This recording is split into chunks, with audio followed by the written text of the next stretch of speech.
It's almost New Year's and you're probably gonna write down a bunch of goals again. But before you do that, go look at all of the goals that you wrote for yourself last January. How many of those did you actually achieve? Be honest with yourself. What, like 10% if you're being generous? You probably totally forgot half of them even existed up until I reminded you just now. You had to go back to check the list to remember what you even wanted in the first place and what your goals were. So if you had to write it down in the first place to remember if you wanted it, did it even matter to you in the first place? Because the things you really want to achieve don't need to be written down. They don't need a reminder. They're already living in your head rent-free every single day.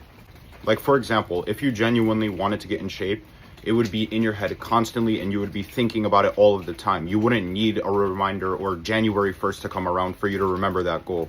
If you actually cared about starting that business, you would be obsessed with it. It would be absolutely eating at you. You wouldn't have to write it down. Real goals haunt you.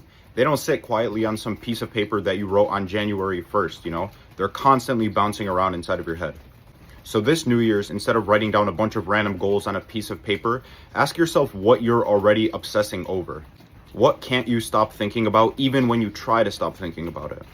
That should be your real goal because that is what you are obsessed with. Real goals that are meant to be achieved, that you are destined to achieve, don't need to be written down. You are constantly thinking about them and problem solving on how you could achieve them. So think about this, reflect on this, and find your obsession.